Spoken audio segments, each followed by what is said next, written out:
Eh bien, bonjour tout le monde. Ça va bien ce matin? Oui. Pour commencer, j'aimerais, ça a déjà été fait, mais j'aimerais personnellement souhaiter une bonne fête des mères à toutes les mamans. Peut-être même à tous ceux qui aspirent de devenir maman. Puis, mais avant d'aller plus loin, on va se courber d'un mot de prière.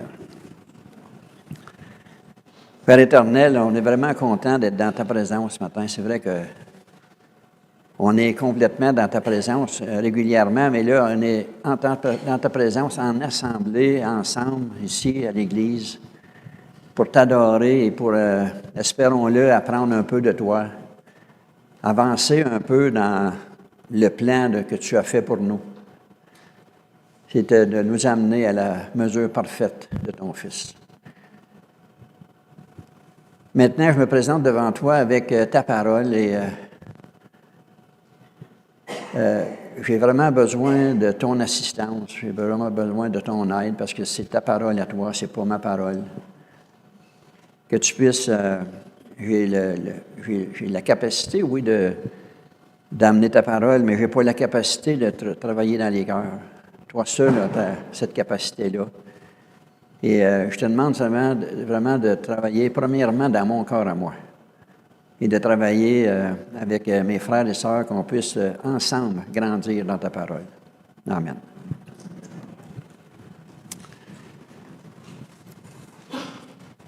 Et lorsqu'on lit la Bible, puis on peut dire qu'on arrive à l'épître de Paul aux Romains, qu'on arrive au chapitre 8.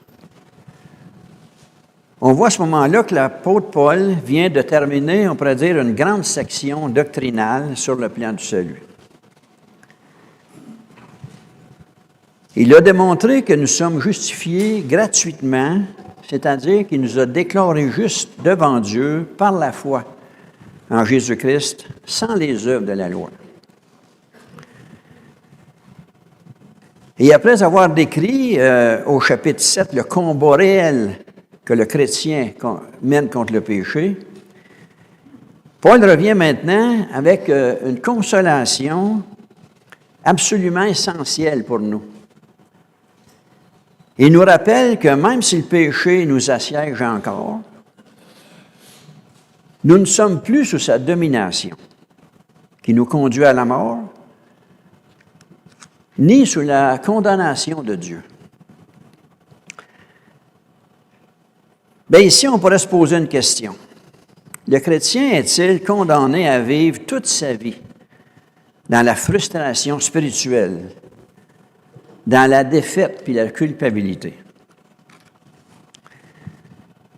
Eh bien, le chapitre 8 vient justement apporter la réponse et c'est non. C'est un chapitre qui est rempli d'espérance, d'encouragement. Et dans le passage que nous allons regarder, Paul rappelle plusieurs vérités qui devraient transformer notre manière de vivre, notre manière aussi de voir la vie chrétienne. Et ce matin, nous allons voir quelques encouragements que Paul donne aux chrétiens de Rome dans la lettre qu'il leur adresse au chapitre 8, des versets 1 à 11. On peut tourner dans nos Bibles, dans la lettre aux Romains, c'est-à-dire au chapitre 8. Et au verset 1, on peut lire « Il n'y a donc maintenant aucune condamnation pour ceux qui sont en Jésus-Christ.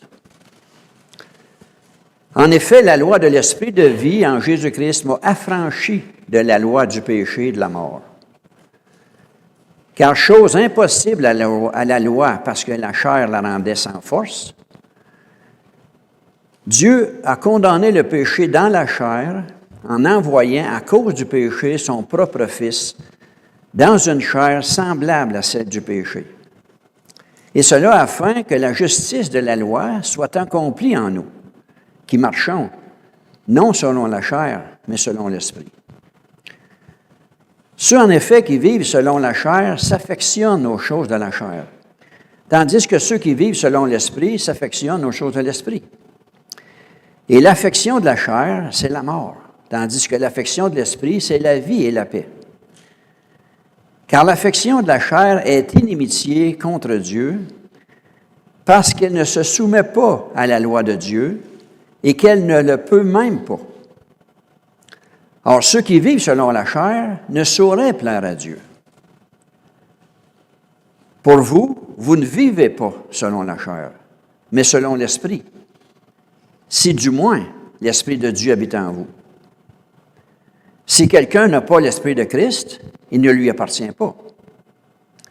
Et si Christ est en vous, le corps, il est vrai, est mort à cause du péché, mais l'Esprit est vie à cause de la justice. Et si l'Esprit de celui qui a ressuscité Jésus d'entre les morts habite en vous, celui qui a ressuscité Christ d'entre les morts rendra aussi la vie à vos corps mortels par son Esprit qui habite en vous.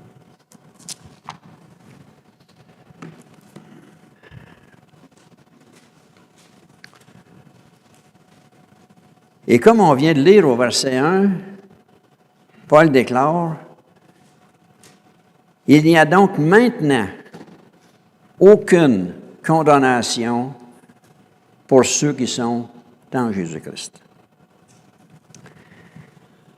On peut dire que le mot « donc » fait un lien avec tout ce que Paul vient d'expliquer auparavant, là, et particulièrement avec le combat du chapitre 7.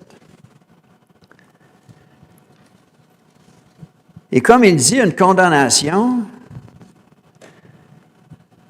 se trouve à être un verdict légal, à être déclaré coupable et recevoir une peine. Et depuis le début de l'Épître, Paul a montré que toute l'humanité est sous cette condamnation.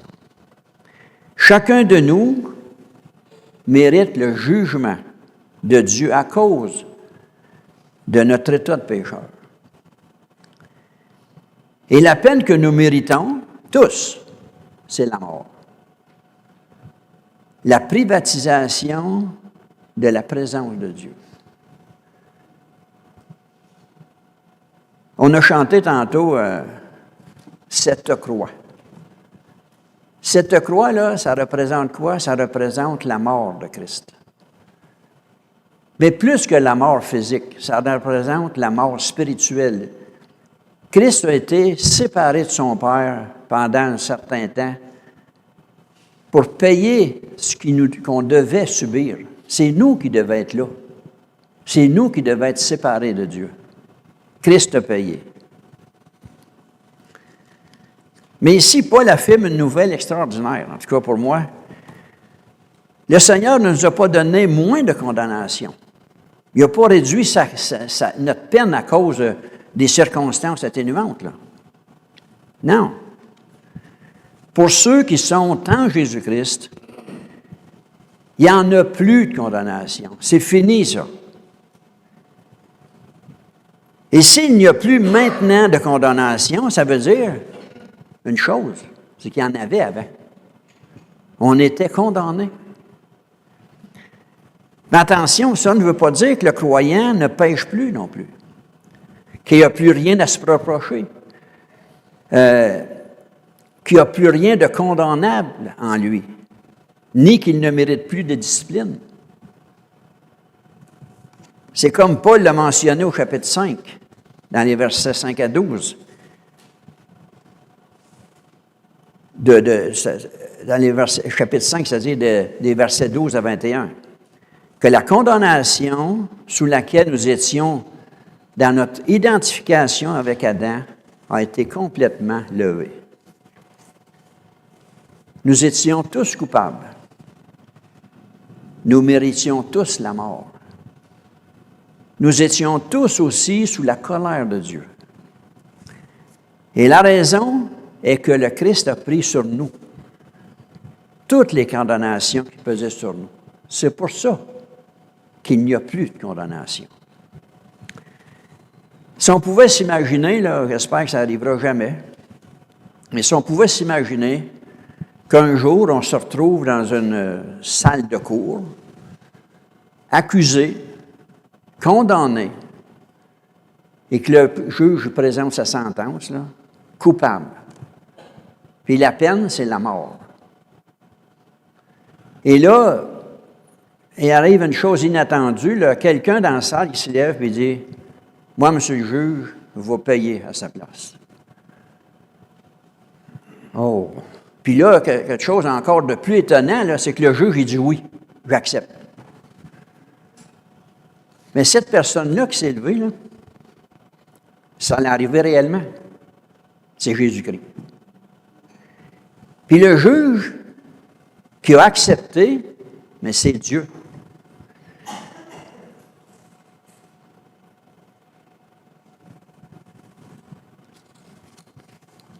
Mais cette promesse-là, elle s'adresse uniquement pour ceux dont le texte le dit, qui sont en Jésus-Christ. Mais là, on pourrait se demander comment faire pour être en Jésus-Christ. Être en Christ, c'est pas juste le fait d'aller à l'Église tous les dimanches. C'est pas non plus le fait d'appartenir ou d'être membre d'une Église chrétienne. Être en Jésus-Christ est une position qui est donnée gratuitement à tous ceux qui reconnaissent leurs besoins, leur état de pécheur, qui se reconnaissent, on pourrait dire, que leur vie a fait faillite devant Dieu. Et tout ça à cause de leur péché. Être en Jésus-Christ, c'est pour ceux qui désirent se détourner de leur ancienne manière de vivre, de penser, et qui remettent complètement leur confiance uniquement dans le sacrifice de Jésus à la croix. Être en Jésus-Christ, c'est de lui être uni intimement de la manière dont les Écritures nous enseignent que cette union s'opère par son Esprit habitant en nous.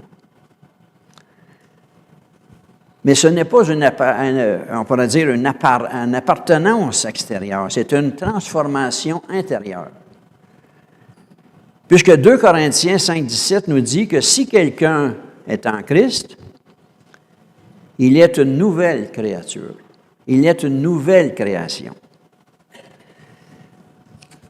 Et la raison qui fait que ceux qui sont en Jésus-Christ n'ont plus de condamnation, eh bien, Paul nous la donne au verset 2 en disant qu'en effet, la loi de l'Esprit de vie en Jésus-Christ m'a libéré de la loi du péché et de la mort. Autrement dit, une nouvelle puissance agit maintenant dans la vie du croyant. La loi de l'Esprit fait opposition à la loi du péché et de la mort. Et c'est par l'Esprit qui vit en nous que nous sommes passés de la mort à la vie. Et le maintenant, qu'on a lu tantôt dans la phrase, c'est le début d'une nouvelle étape dans l'histoire de notre salut. La conséquence, on pourrait dire, de notre péché maintenant enlevé par la mort et la résurrection de Jésus-Christ. Puisque la loi du péché a été rendue inefficace. Ce qui veut dire qu'il n'y a plus de condamnation puisque nous avons été libérés de la loi qui nous condamnait. Mais Christ n'est pas seulement mort pour nous pardonner, il est maintenant vivant aussi pour nous libérer.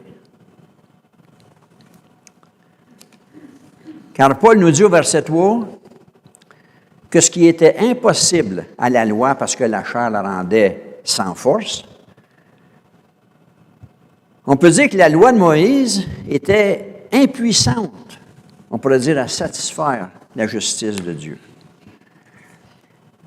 Mais cette insuffisance ou cette impuissance de la loi ne provient pas de ce qu'elle était mal conçue, mais à cause justement de notre nature humaine, entachée par le péché. Ce qui fait que Dieu lui-même a dû intervenir. Et là, il a condamné le péché dans la chair en envoyant, à cause du péché, son propre Fils dans une chair semblable à celle du péché. Mais c'est bien dit, là, semblable. Il n'y avait aucun péché dans sa chair lorsqu'il est vu. Puisque la loi ne pouvait accomplir notre sanctification, Dieu a envoyé son Fils à cause de notre péché. Et la chair de Christ, on peut dire c'est son corps, totalement humain, mais sans aucune trace de péché, dans lequel il s'est incarné. Et selon 2 Corinthiens 5, 21, il a été fait péché pour nous. Tous nos péchés que nous avons commis depuis notre naissance jusqu'à notre mort ont été déversés sur lui. Et c'est la raison pour laquelle le Père a dû se détourner de lui. Et c'est là qu'il a dit, « Pourquoi tu m'as abandonné? » Parce qu'il n'était pas capable d'avoir un contact avec son Fils, parce que nos péchés étaient sur ses épaules. Et la condamnation que nous méritaient nos péchés, et non ses péchés, est tombée sur lui. Et là, c'est la raison pour laquelle il n'y en a plus de condamnation pour nous. Parce que quelqu'un qui a été condamné, puis que sa peine a été exécutée, on ne peut pas le accuser encore. Fait que nos péchés à nous, même s'ils sont encore là, ont été complètement lavés à la croix. La mort de Christ a subi, comme j'ai dit tantôt, la mort qu'il a subie, ce n'est pas seulement sa mort physique, c'est sa mort spirituelle. La mort qu'il a subie, le châtiment, on pourrait dire qu'il a subi pour notre péché. Le salaire qu'exigeait notre péché, le salaire du péché, c'est la mort. Eh bien, ce salaire-là, la mort, a été payé parfaitement, une fois pour toutes. Et avant de connaître Christ, nous étions, on pourrait dire, sous l'autorité ou sous le régime de la loi du péché. Et avec Christ, maintenant, il y a un changement d'autorité. Nous sommes maintenant sous l'autorité de l'Esprit. Et tout cela afin que la justice qui est réclamée par la loi soit accomplie en nous. C'est-à-dire que nous sommes libérés des exigences de la loi, puisque Christ les a tous accomplis à notre place durant cette vie. Et en plus, il est mort pour payer tout ce que nous n'arrivons pas à accomplir. Mais ici, Paul tient à préciser que le pardon gratuit est limité à ceux qui sont saints. Est-ce que on peut dire qu'il y a des gens qui sont saints ici?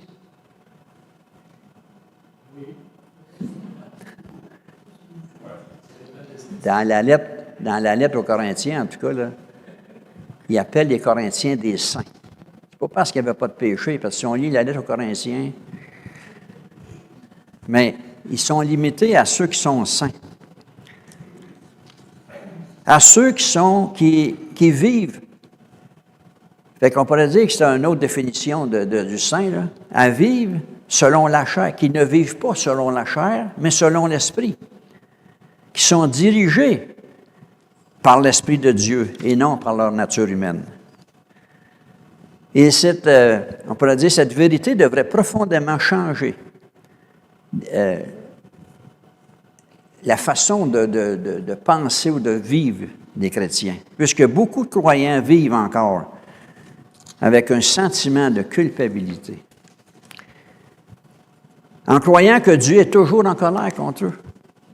Mais la parole de Dieu nous rappelle que si nous sommes en Jésus-Christ, notre condamnation a déjà été portée à la croix. Dieu n'est plus notre juge, là, mais il est notre Père. Mais cela ne devrait pas nous conduire non plus à prendre le péché à la légère, mais plutôt à vivre dans la reconnaissance puis dans le désir d'honorer celui qui nous a sauvés. Dans les versets suivants, Paul établit un contraste, on pourrait dire, entre deux manières de vivre possibles. Selon la chair et selon l'esprit. Ceux, en effet, dit-il au verset 5, qui vivent selon la chair, s'affectionnent aux choses de la chair, tandis que ceux qui vivent selon l'esprit s'affectionnent aux choses de l'esprit. Et vivre selon la chair signifie vivre selon notre nature pécheresse, selon notre ancienne manière de vivre, selon la valeur du monde qui se rebelle contre Dieu. La personne qui vit selon la chair dirige sa vie selon ses propres désirs et centrée sur son moi. Autrement, justement pour combler les désirs de notre chair. Ses pensées sont avant tout dirigées, puis rechercher la satisfaction personnelle, sans tenir compte ni des besoins des autres, ni de la volonté de Dieu. On peut dire que c'est l'état normal d'un homme naturel, d'une personne qui n'est pas née de nouveau, qui n'est pas régénérée. Et cela revient à dire que celui qui est conduit par la chair est poussé à transgresser la loi de Dieu. Vivre selon l'Esprit, c'est se laisser conduire par l'Esprit de Dieu. Vivre ou marcher en tentant de plaire à Dieu. Puisqu'on pourrait dire que de la même manière que celui qui vit selon la chair s'affectionne aux choses de la chair, à l'opposé, celui qui vit selon l'Esprit s'affectionne aux choses de l'Esprit. Et nous savons que quelqu'un qui vit, pas quelqu'un qui a de l'affection, c'est-à-dire pour une autre personne, va tenter de lui plaire à cette autre personne-là, parce qu'elle a de l'affection pour elle. Va faire tout son possible pour lui être agréable. Et ici, l'affection se retrouve soit pour la chair, c'est-à-dire pour le moi, ou soit pour Dieu.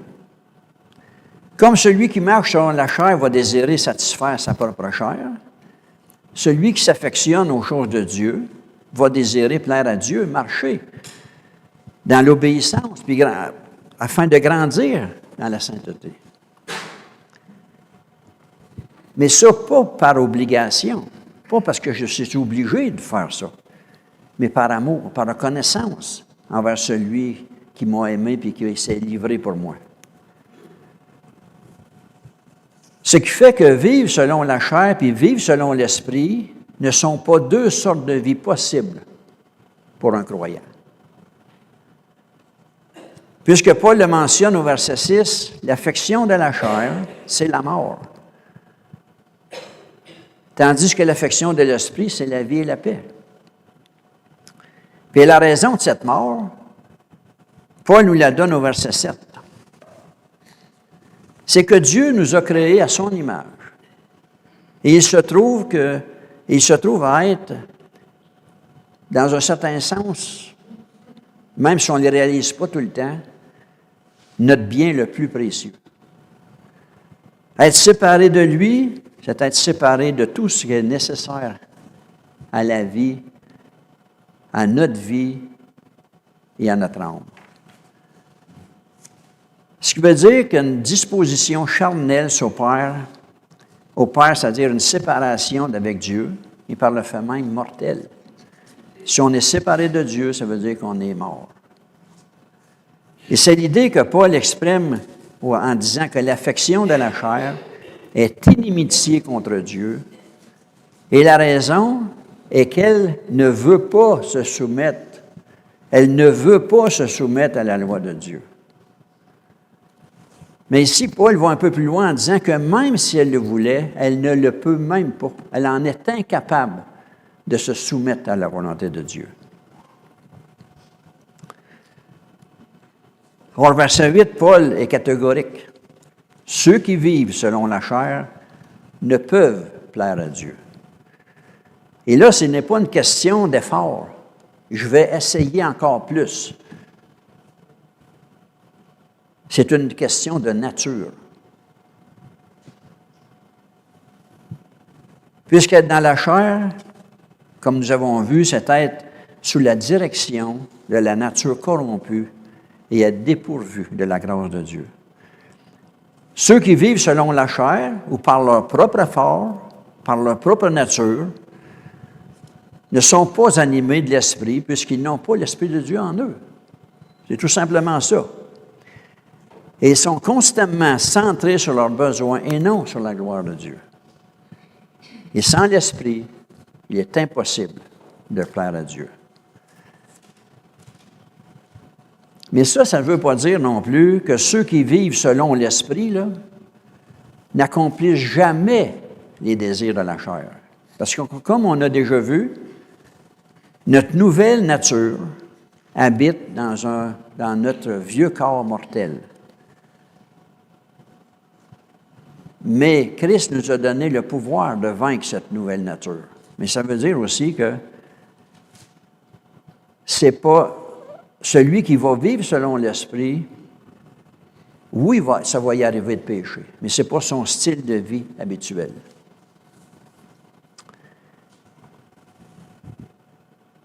Maintenant, si on se posait la question ce matin, qu'est-ce qui dirige réellement ma vie de tous les jours? Est-ce que c'est mes désirs naturels ou c'est l'Esprit de Dieu?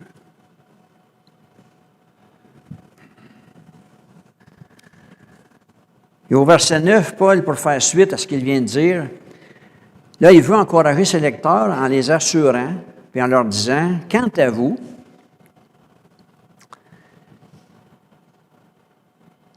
vous ne vivez pas selon la chair. Autrement dit, vous n'êtes plus sous son emprise, vous n'êtes plus sous sa domination, mais vous vivez selon l'Esprit. » Mais avant d'aller plus loin, il rajoute, « Si du moins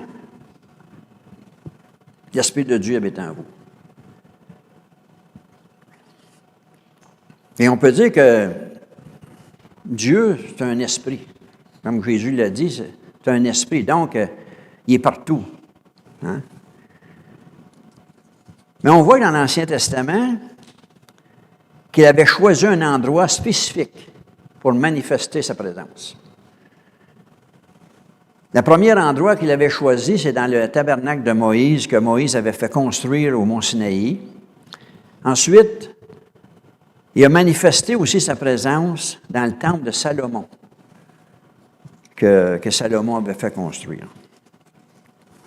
Mais dans le Nouveau Testament, il a choisi un endroit spécifique pour manifester sa présence.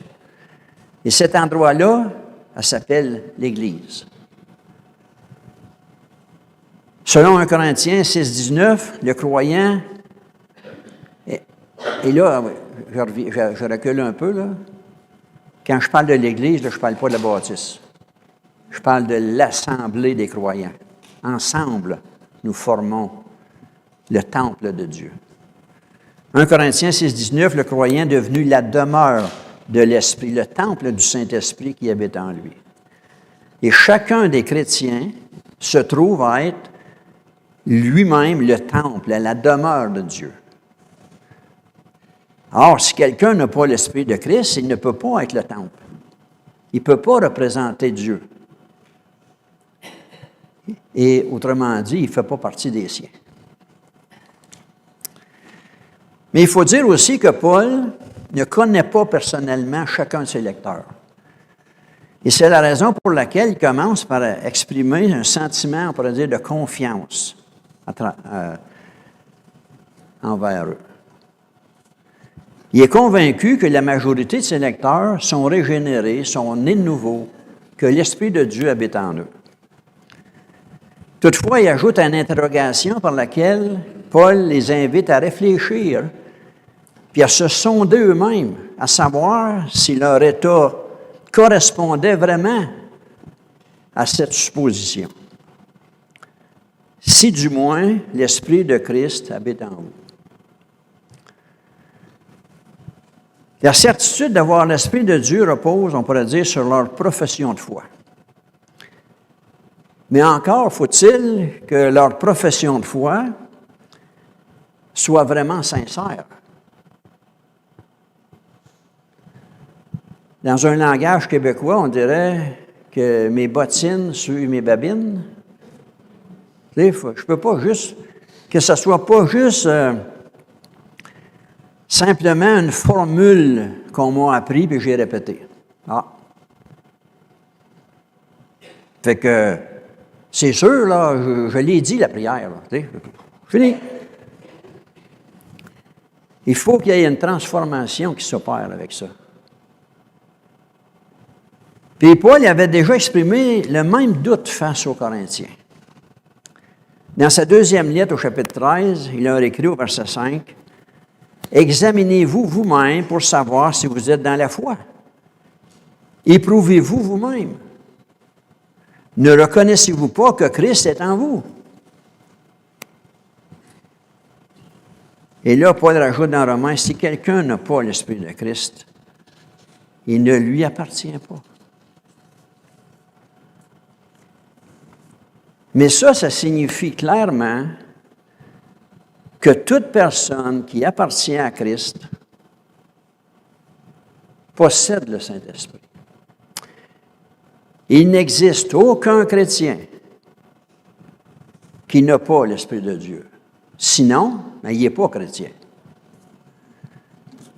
Étant donné que Christ est Dieu, l'Esprit de Dieu, c'est l'Esprit de... Et l'Esprit de Christ, ça se trouve être équivalent à ça. Qu'on parle de l'Esprit de Dieu, qu'on parle du Saint-Esprit, qu'on parle de Christ, l'Esprit de Christ, oui, c'est trois personnes différentes, mais c'est l'Esprit. Et ce verset-là contredit certains groupes qui prétendent qu'une personne peut être sauvée sans avoir reçu l'Esprit de Dieu. Puisque notre texte le dit bien, si quelqu'un n'a pas l'Esprit de Christ, il ne lui appartient pas. Autrement dit, il n'est pas sauvé. Mais par ces paroles aussi, Paul laisse entendre que tous ces lecteurs n'appartiennent pas nécessairement au Seigneur. Comme j'ai dit tantôt, ils ne les connaissaient pas tous personnellement. Mais il leur lance un test, on pourrait dire. Mais alors, comment puis-je savoir si j'ai vraiment l'Esprit de Dieu en moi?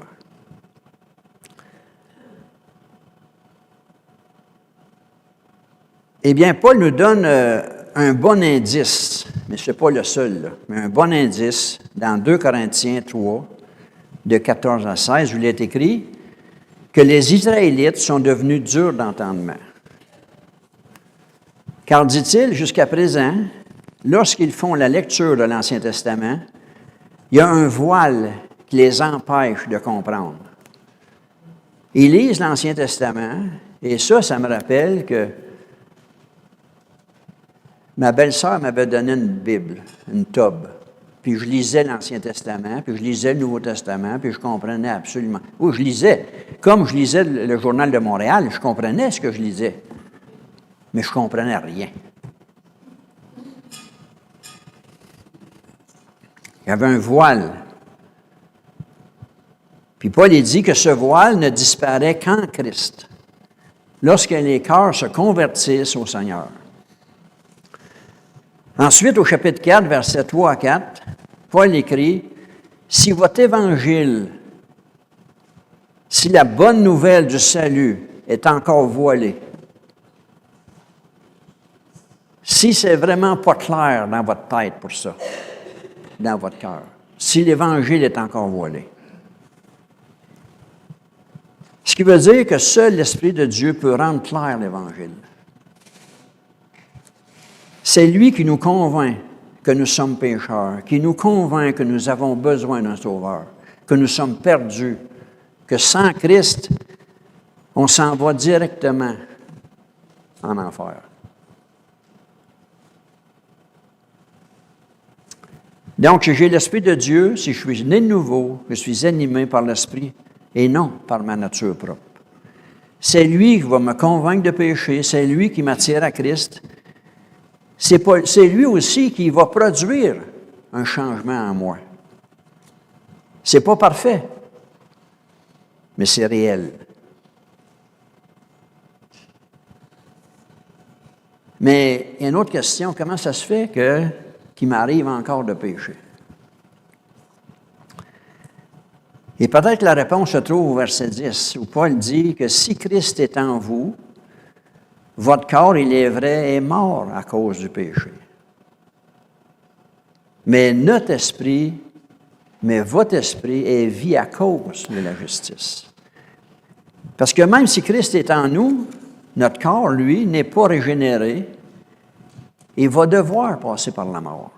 Il est encore attiré par toutes sortes, par tout ce qui était attiré avant.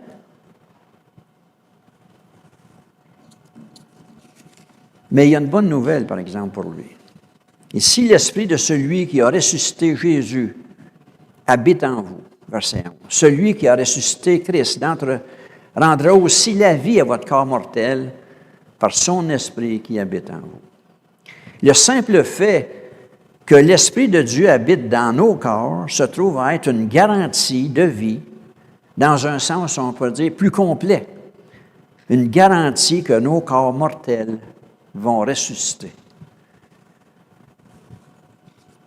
Maintenant, on peut se poser une question. Est-ce que l'Évangile, la bonne nouvelle, est vraiment claire pour moi? Est-ce que je suis certain dans mon cœur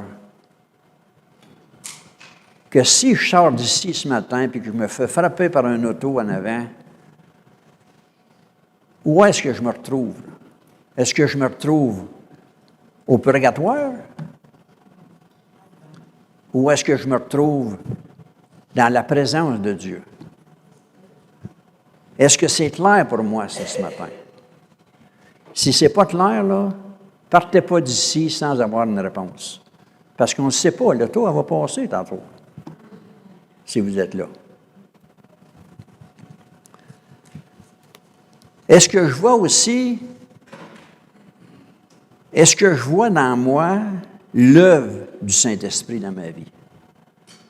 Est-ce qu'il y a eu des changements? Je sais qu'on ne sera jamais parfait tant qu'on ne sera pas en face de Christ. Mais est-ce qu'il y a eu des changements dans ma vie? Pas des changements que j'ai forcés, là, que je me suis efforcé d'imiter les chrétiens. Des changements qui viennent de l'Esprit de Dieu en moi.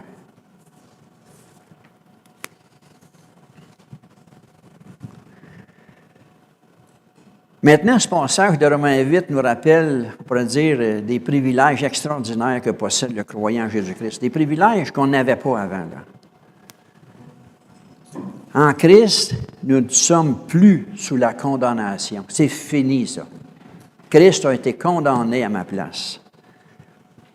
En Christ, nous avons reçu l'Esprit, qui, lui, est en vie en dedans de moi, puis c'est lui qui on pourrait dire, qui me pousse, qui me convainc de marcher dans telle direction.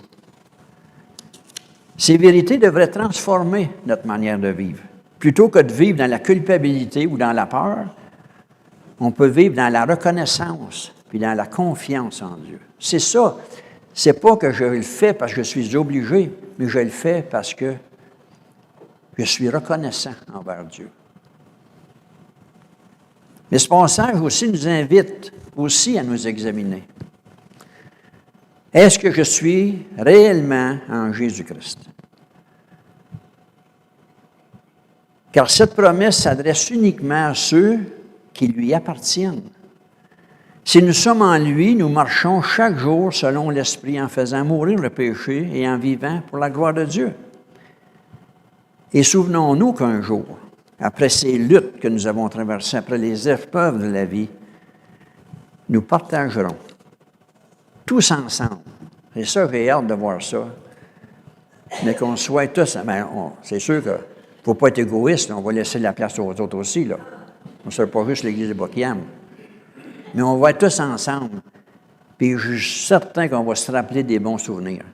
Mais on va être tous ensemble à partager la gloire de notre Sauveur pour l'éternité. Merci, Seigneur. Père éternel, c'est toute une promesse. Moi, je n'aurais jamais pensé, parce que je ne le mérite pas, je ne le méritais pas, puis je ne le mérite pas plus, que tu aies pris ma place, que tu les connais, chacun de mes péchés, puis tu les avais sur tes épaules lorsque tu es mort. Que tu m'aies aussi donné le don du Saint-Esprit en moi pour que je puisse le comprendre, ce merveilleux cadeau-là. Et que tu m'aies joint aussi à d'autres frères et sœurs qui ont le même cadeau. Qu'on puisse partager cette joie ensemble. Qu'on puisse vraiment s'encourager dans les épreuves, prier les uns pour les autres, et s'encourager lorsque nous avons des combats aussi. Merci, Seigneur. Merci pour la vie que tu nous donnes, la vie que tu nous promets aussi. Merci qu'un jour, on va être avec toi, assis. On est déjà assis dans les lieux célestes en toi. Mais là, ça va être vraiment réel. Qu'on va te voir face à face, qu'on va être comme tu es. Amen. Ça commence avec aucune condamnation. Puis vous remarquerez, ça, il va sûrement le dire lui-même. Mais ça termine avec Romains 8, aucune séparation. C'est un texte extraordinaire. C'est un des plus beaux bijoux de tout le Nouveau Testament. J'ai eu la joie de l'enseigner il y a de nombreuses années. Écoutez, aujourd'hui, pour la fête des mères, il y a déjà plusieurs années, quand j'étais au plateau à Hall, j'avais déniché, ou quelqu'un m'avait refilé un texte qui avait été présenté dans une église aux États-Unis. Alors, je l'ai tellement trouvé touchant que je l'ai retravaillé. Je l'ai traduit, je l'ai retravaillé, on l'a utilisé une couple de fois. Puis vous savez, c'est toujours meilleur en français, hein? N'est-ce pas? Là, je marche sur des œufs là, en disant ça. Ben non. Quand le français peut améliorer quelque chose de l'anglais, hein, pourquoi pas? C'est une pratique pour le ciel, ça. Tant qu'à moi, là. En tout cas. Ce texte-là, les dames, vous l'avez. Je vais vous le lire, si vous permettez. Je sais que c'est écrit petit, mais j'ai trouvé que c'était un texte qui était très sensible à toutes les situations, que pas simplement les mères, mais même toutes les dames en général, d'un certain âge, je dirais à partir de 15-16 ans. Parce qu'il y a des filles de 15-16 ans qui rêvent un jour de se marier, de trouver le prince charmant. Ça arrive, ça. Vers l'âge de 15-16 ans, habituellement, ils ont 32 critères. Hein? Puis rendu à 32 ans, il en reste 2. Mais ça, c'est une autre histoire. Alors, est-ce qu'il y en a dans l'Église, de Buckingham cette année qui ont donné naissance à un enfant? Est-ce qu'il y a eu des naissances à votre connaissance? Mais en tout cas, si c'est votre cas, là, à vous qui avez donné naissance à un enfant cette année, on célèbre Dieu avec vous. À vous qui êtes dans les tranchées avec vos petits tous les jours et qui êtes occupés à prendre soin de vos petits de multiples façons, nous apprécions le travail que vous accomplissez. À vous qui avez peut-être aussi, ça c'est triste, mais c'est une réalité, qui avez vécu la perte d'un enfant, soit par une fausse couche, soit par une adoption qui n'a pas eu lieu, ou par même des liens qui se sont détériorés avec vos enfants. Eh bien, nous partageons votre douleur aujourd'hui. À vous qui vivez avec des remords, hein, le souvenir d'un avortement peut-être, nous prions Dieu que vous goûtiez à son pardon et à sa consolation. À vous qui, avec persévérance, éduquez, prenez soin d'un ou des enfants avec des besoins spéciaux. Je sais qu'il y en a dans l'Église, et puis moi, on en connaît, nous aussi, beaucoup de parents qui ont des enfants avec des besoins spéciaux. Bien, nous vous admirons et nous prions pour vous, que le Seigneur vous fortifie. À vous qui marchez dans les sentiers difficiles de l'infertilité. Nous, on est passé par là nous-mêmes il y a une quarantaine d'années maintenant. Alors, on sait ce que c'est, en subissant parfois des commentaires désobligeants de certaines personnes.